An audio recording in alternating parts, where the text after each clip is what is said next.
밤이 내려앉은 지구의 반대편에서 동시에 불이 켜집니다. 어떤 곳은 새벽이고 어떤 곳은 오후이며 어떤 곳은 막 퇴근길입니다. 그 불빛 아래에서 누군가는 종이를 펴고 누군가는 노트북을 열고 누군가는 휴대폰 화면을 켭니다. 그리고 아주 조심스럽게 낯선 글자 하나를 따랐습니다.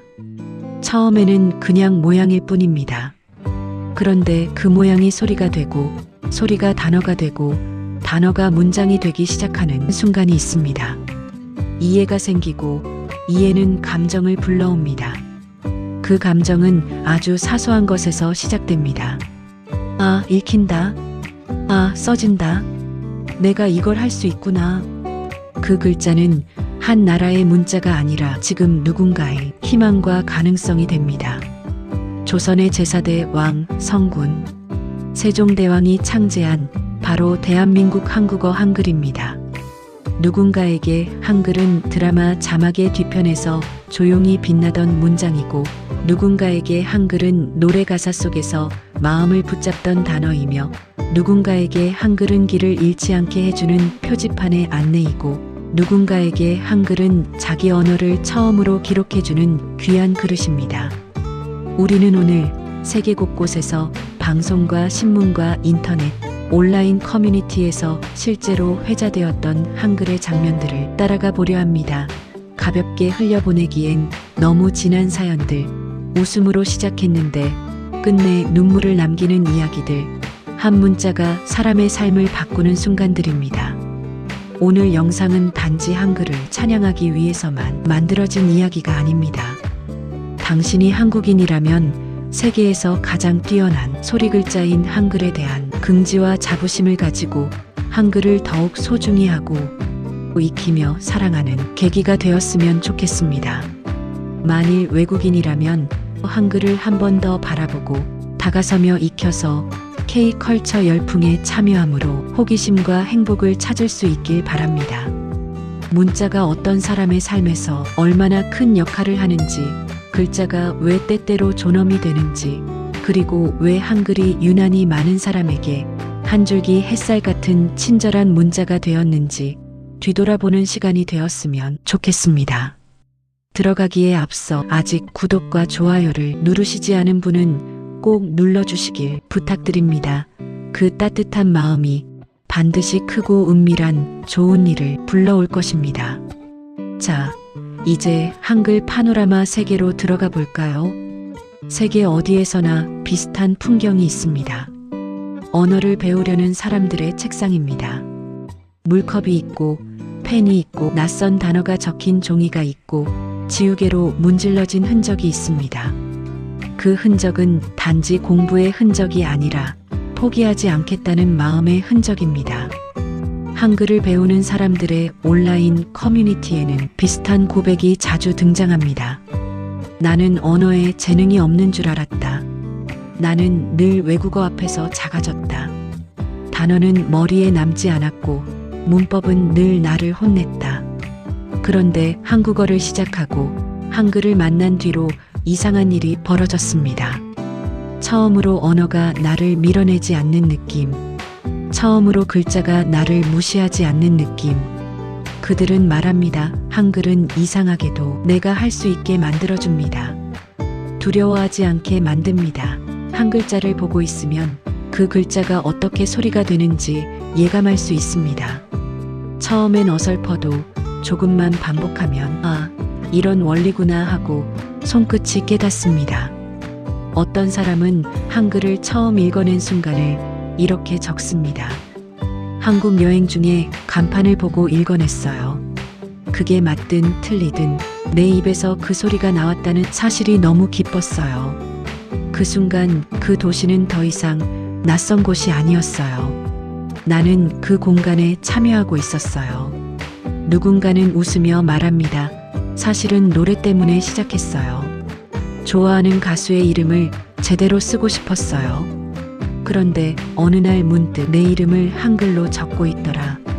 그 한 줄이 내게 작은 기적이었어요. 내 이름이 다른 글자로 다시 태어났는데도 이상하게 더 따뜻하게 느껴졌어요. 여기서 중요한 것은 단지 한국어가 유행한다라는 표현이 아닙니다. 한글을 배우는 사람들은 결국 한 가지를 경험합니다. 읽히고 쓰인다는 경험, 그리고 그 경험은 인간에게 아주 깊은 안도감을 줍니다.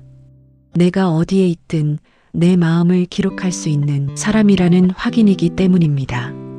한글은 그 확인을 빠르게 선물하는 편입니다. 그래서 수많은 온라인 글에서 한글은 과학적이라는 말과 함께 친절하다라는 말로 불립니다. 차가운 정확성이 아니라 따뜻한 이해로 다가오는 정확성, 배우는 사람을 존중하는 질서. 그 질서는 한국만의 교실을 넘어 세계의 교실로 확장됩니다. 자, 다음 장면을 펼쳐볼까요? 문자가 도착하는 방식은 참 묘합니다.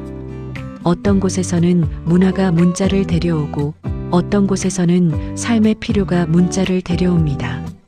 그리고 아주 드물게 문자가 한 공동체의 언어를 지키는 손이 되기도 합니다. 인도네시아 바오바오 지역의 찌아찌아 언어 공동체에서는 오랫동안 말로 전해오던 언어가 있었습니다.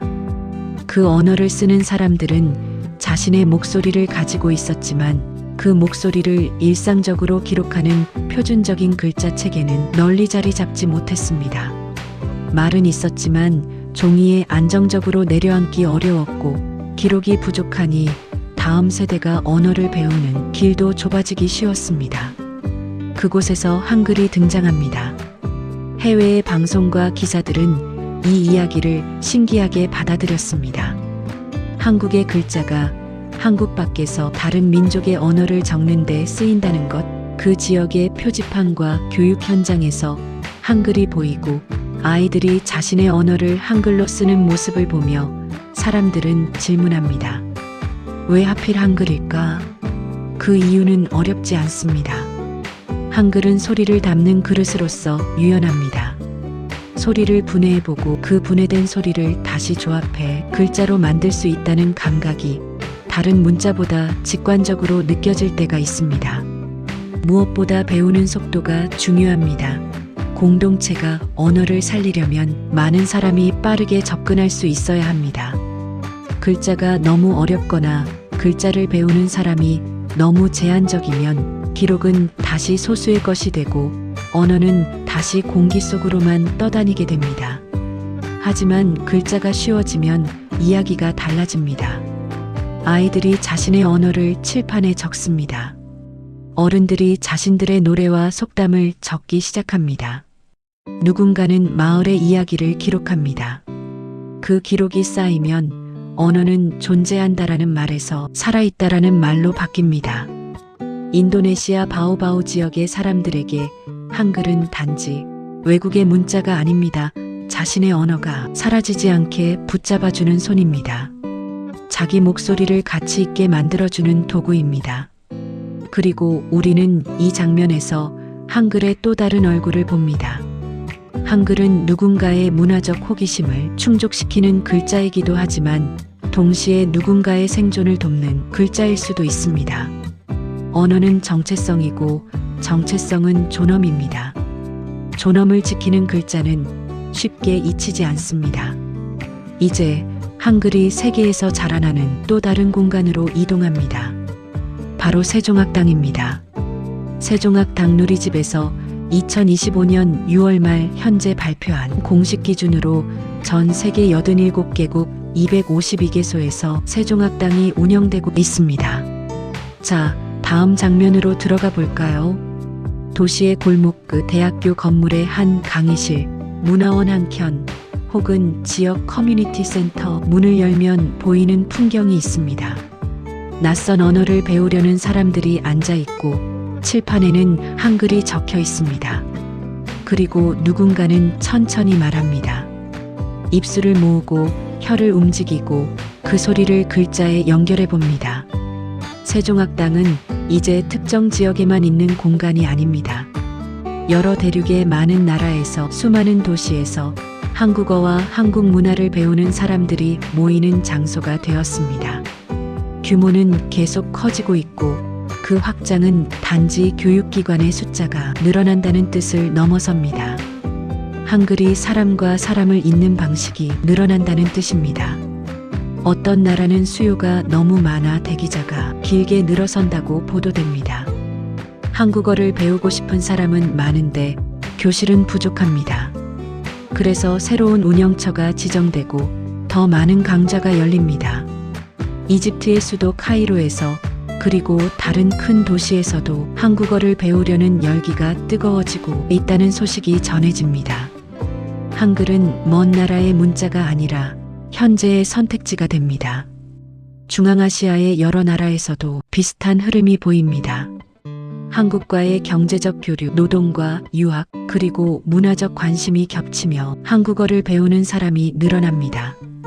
어떤 곳에서는 한국어 능력 시험을 준비하는 학습자가 많아지고 더 체계적인 교육이 필요해집니다. 그래서 학당이 늘어나고 교재가 보완되고 현지 운영이 안정화됩니다. 유럽에서도 한글은 점점 더 가까워집니다. 어떤 도시의 대학이 세종학당 운영처로 지정되었다는 소식은 한국어가 더 이상 소수의 취미가 아니라 학문과 문화 교류의 한 축으로 자리 잡아간다는 신호처럼 읽힙니다. 한글은 그곳에서 강의실의 언어가 되고 도서관의 언어가 되고 전공의 언어가 됩니다. 일본의 한 문화원에서는 한국어 강좌와 함께 다양한 문화체험 수업이 열립니다. 글자를 배우는 일은 단지 글자를 외우는 일이 아니라 그 언어가 살아온 방식과 사람들의 생활을 만나는 일이기도 하기 때문입니다. 누군가는 가야금 소리를 통해 한국어의 리듬을 더 잘 느낀다고 말하고 누군가는 춤과 노래 속에서 발음을 더 자연스럽게 익힌다고 말합니다. 한글은 단지 머리로 배우는 글자가 아니라 몸으로도 배우는 글자가 됩니다. 중남미에서도 또 여러 나라 여러 지역에서도 세종학당은 교실 이상의 의미를 갖습니다. 낯선 언어를 배우는 사람들은 그 공간에서 서로의 용기를 봅니다. 말이 서툴러도 서로를 비웃지 않습니다. 오히려 박수칩니다. 그 박수는 이렇게 말하는 것 같습니다. 너는 지금 새로운 세계를 여는 중이라고. 그런 공간이 많아질수록 한글에 대한 이야기도 많아집니다. 어떤 나라는 방송에서 한국어 학습 열풍을 다루고 어떤 신문은 세종학당 수업을 소개하며 사람들의 사연을 전합니다. 온라인 커뮤니티에는 수강 후기들이 쌓입니다. 수업 첫날 손이 떨렸다는 고백, 처음으로 문장을 완성했을 때 눈물이 났다는 고백, 교실 친구와 나눈 첫 대화가 평생 기억에 남는다는 고백. 우리는 지금 단지 한국어를 배우는 사람이 늘었다는 통계를 보고 있는 것이 아닙니다. 우리는 한글이 사람들의 삶에 들어오는 방식의 다양함을 보고 있습니다. 그리고 그 다양함은 결국 구체적인 얼굴을 가진 사연들로 완성됩니다. 자, 그럼 이제 감동적인 사연 파노라마를 펼쳐볼까요? 어떤 사연은 특별한 성공담으로 알려집니다. 그러나 그 성공의 시작은 늘 평범합니다. 교실 한 칸, 낡은 교재, 처음 쓴 이름, 첫 번째 인사. 중앙아시아의 한 도시에서 한국어를 배우던 한 학습자는 오랜 시간 땀을 흘리며 공부를 이어갑니다. 처음에는 단지 관심이었습니다. 그러나 그 관심은 습관이 되고 습관은 삶이 됩니다. 그리고 시간이 흐른 뒤 그는 현지의 대학에서 한국어를 가르치는 자리에 서게 됩니다. 학생이었던 사람이 선생이 됩니다. 그가 들고 있는 분필은 누군가의 미래를 다시 쓰는 도구가 됩니다. 그가 처음 한글을 배웠던 그 순간을 떠올려 봅니다. 글자를 따라 쓰며 내가 할 수 있을까 고민하던 시간들, 발음이 어려워 부끄러웠던 시간들. 그러다 어느 날 누군가가 그의 문장을 알아듣고 웃어주었을 때 계속해도 되겠다라는 확신이 생겼을지도 모릅니다. 언어는 혼자만의 노력으로 완성되지 않습니다. 누군가의 이해가 함께 있어야 합니다. 한글이 친절하게 느껴지는 이유도 여기에 있습니다. 글자 자체의 원리도 중요하지만 그 글자를 배우는 과정에서 사람들이 서로를 응원하게 되는 구조가 만들어지기 때문입니다. 스페인의 한 도시에서 한국어를 배우던 또 다른 학습자는 한국의 책들을 자신의 언어로 옮기는 일을 하게 됩니다. 번역은 단지 단어를 바꾸는 일이 아닙니다. 감정을 옮기는 일입니다. 문장 속의 숨결을 옮기는 일입니다. 그가 한글을 읽기 시작했을 때 그는 단지 의미를 이해하는 데서 멈추지 않았을 겁니다. 그는 그 문장에 담긴 온도를 느꼈을 겁니다. 그래서 그 온도를 자신의 언어로 옮기고 싶어졌을 겁니다. 책이 번역되면 세계는 한 겹 더 가까워집니다. 한글로 쓰인 문장이 다른 언어로 살아나면 한글은 더 넓은 사람들의 마음속으로 들어갑니다. 그리고 그 과정의 출발점은 종종 아주 작습니다. 첫 글자, 첫 문장, 첫 번역 연습. 또 어떤 사연은 2년에서 시작됩니다. 네팔의 한 산악 지역에서 살아온 한 사람은 산에서 한국인 스님을 만난 일을 계기로 한국어를 배우기 시작했다고 전해집니다. 언어 학습의 출발점이 시험도 아니고 직업도 아니라 한 사람과의 만남이라니 얼마나 인간적인 시작입니까? 그 만남은 이렇게 말했을지도 모릅니다. 너의 삶과 나의 삶은 다르지만 우리는 이야기할 수 있다. 그 이야기를 가능하게 하는 것은 결국 언어이고 언어의 문을 여는 것은 문자입니다. 그가 한글을 배우는 것은 단지 한국어를 배우는 것이 아니라 그 만남을 계속 이어가고 싶다는 마음의 표현일지도 모릅니다. 독일의 한 학습자는 영화에서 출발했다고 합니다. 분단의 현실을 다룬 영화를 보고 그는 한 나라의 역사와 사람들의 감정을 더 깊이 이해하고 싶어졌습니다. 그래서 한국어를 배웁니다. 여기서 중요한 것은 호기심의 방향입니다. 그는 단지 정보를 얻기 위해서가 아니라 그들의 마음을 그들의 언어로 이해하고 싶었던 겁니다. 그리고 또 한 사연은 가족의 기억에서 시작됩니다. 해외에서 자라며 한국어와 한국의 역사를 다시 배우는 과정이 할아버지의 삶과 기록을 그 목소리로 읽게 해주었다고 말하는 글이 전해집니다. 가족의 이야기를 번역 없이 읽는다는 것은 단지 이해의 문제가 아니라 존재를 되찾는 문제일 수 있습니다. 그 사람이 한글을 배우며 느꼈던 감정을 상상해 봅니다. 아, 이 말이 이런 뜻이었구나. 아, 이 단어가 이런 마음이었구나. 아, 나는 이제야 우리 가족의 이야기를 제대로 듣고 있구나. 이때 한글은 단지 문자 체계가 아닙니다. 세대를 잇는 다리입니다. 잃어버린 시간을 건너는 길입니다. 이런 사연들이 방송에 소개되고 기사로 전해지고 온라인에서 공유되며 사람들은 말합니다. 한글은 예쁘다. 한글은 똑똑하다. 그러나 그 말들은 결국 한 가지로 모입니다. 한글은 사람을 움직인다. 자, 이제 다음 장면으로 들어가 볼까요? 우리는 종종 한글의 구조를 설명합니다. 자음과 모음, 결합의 규칙, 발음의 원리. 그러나 우리가 더 오래 들여다보고 싶은 것은 설명이 아니라 장면입니다. 어떤 교실에서 첫 수업을 마친 한 학습자가 문을 나서며 한숨을 내쉽니다. 긴장 때문에 어깨가 굳어 있었던 사람. 그런데 그가 웃습니다. 왜냐하면 그날 그는 아주 짧은 문장을 완성했기 때문입니다. 안녕하세요. 그 짧은 인사에 마음이 들어 있습니다. 나는 여기 들어왔다라는 선언, 나는 너에게 다가가겠다라는 용기. 그날 밤 그는 온라인 커뮤니티에 글을 올립니다. 오늘 처음으로 한국어로 말을 했다. 발음이 엉망이었을 것이다. 그런데 선생님이 그리고 반 친구들이 웃어줬다. 놀림이 아니라 응원으로. 나는 그 순간부터 더 열심히 하고 싶어졌다. 댓글들이 달립니다. 나도 그랬어. 계속해. 너는 이미 시작했어. 어떤 댓글은 짧지만 강합니다. 환영해. 환영한다는 말은 언어 학습에서 아주 큰 힘입니다. 언어를 배운다는 것은 곧 다른 문화와 사람들의 공간에 들어가는 일이기도 합니다. 그곳에서 환영을 받는다는 경험은 인간을 성장시키고 더 큰 용기를 줍니다. 한글은 이 경험을 도와줍니다. 소리를 글자로 옮길 수 있게 해주는 명료함이 학습자에게 자주 이런 확신을 줍니다. 나는 틀린 사람이 아니다. 나는 못하는 사람이 아니다.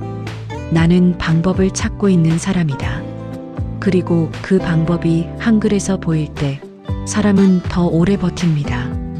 이런 장면들은 인터넷에서 자주 공유됩니다. 어떤 사람은 한글로 일기를 씁니다. 어떤 사람은 한국어로 편지를 씁니다. 어떤 사람은 한국어로 자기 자신에게 위로를 보냅니다. 괜찮아. 할 수 있어. 고마워. 사랑해. 그 문장들이 완벽할 필요는 없습니다. 중요한 것은 마음이 도착했다는 사실입니다. 언어는 결국 마음의 물류입니다. 마음을 실어 나르는 시스템입니다. 그리고 문자란 그 마음이 흐르는 길 위의 표지판입니다. 한글은 그 길을 비교적 분명하게 그려주는 표지판이 됩니다. 그래서 한글은 학문이면서 감동입니다. 자, 이제 또 다른 장면으로 들어가 볼까요? 이제 우리는 질문을 하나 더 깊게 던져봅니다. 왜 한글은 사람들에게 유난히 감동으로 기억될까요? 답은 어쩌면 한글의 탄생 서사에 있습니다. 한글은 태어날 때부터 사람을 향했습니다. 어떤 시대에는 글을 읽고 쓰는 일이 특권이었습니다. 글자는 소수의 영역에 머물렀고 다수의 사람들은 말에도 기록하지 못했습니다. 말이 기록되지 않으면 말은 쉽게 사라집니다. 기록되지 않은 삶은 쉽게 무시됩니다. 그런 시대에 누구나 쓸 수 있는 글자를 만들겠다는 발상은 단순한 학문적 성취가 아니라 사회적 선언이었습니다. 너희의 말은 가치가 있다. 너희의 삶은 기록될 자격이 있다. 이 철학이 한글의 깊은 곳에 남아있고 그래서 한글을 배우는 사람들은 글자 자체에서 묘한 존중을 느낍니다. 너는 할 수 있다. 너의 소리는 글자가 될 수 있다. 너의 말은 적힐 수 있다. 글자에서 배려를 느끼는 경험은 흔치 않습니다. 그래서 사람들은 한글을 친절하다라고 부릅니다. 그리고 그 친절은 세계 곳곳의 사람들에게 다르게 번역됩니다. 누군가에게는 학습의 자신감으로, 누군가에게는 진로의 변화로, 누군가에게는 문화적 연결고리로, 누군가에게는 가족의 기억을 되찾는 길로, 누군가에게는 자기 언어를 지키는 도구로. 바로 그 지점에서 한글은 감동이 됩니다. 다시 처음의 장면으로 돌아가 볼까요? 불빛이 켜진 책상, 낯선 글자를 따라 쓰는 손. 그 손은 아직 서툴지만 멈추지 않습니다. 그 손이 쓰는 것은 단지 글자가 아닙니다. 관계입니다. 이해입니다. 존중입니다. 그리고 무엇보다 스스로에게 건네는 한마디입니다. 나는 할 수 있다. 한글이 세계로 퍼진다는 것은 한글이 유명해진다는 뜻만이 아닙니다. 한글이 누군가의 삶에 들어가 가능성이 된다는 뜻입니다. 그래서 우리는 한글을 이야기할 때 구조를 말하면서도 결국 사람을 말하게 됩니다. 한글을 배우는 사람들, 한글로 자기 언어를 기록하는 공동체, 세종학당의 교실에서 서로의 서툰 발음을 응원하는 사람들, 가족의 기록을 원문으로 읽으며 마음을 되찾는 사람들, 그들의 이야기는 한 문장이 됩니다. 문자는 결국 사람을 위해 존재한다. 그리고 한글은 그 문장을 가장 조용하면서도 가장 분명하게 증명해 보이고 있습니다. 어딘가에서 또 다른 불빛이 켜집니다. 누군가는 다시 연습장을 펴고 한 글자를 씁니다. 그 한 글자는 아주 작지만 그 사람의 세계를 넓히는 문이 됩니다. 한글, 한글. 그리고 그 문을 여는 순간 우리는 함께 알게 됩니다. 글자는 결국 사람의 마음이 세상에 닿는 방식이라는 것을. 감사합니다. God bless you.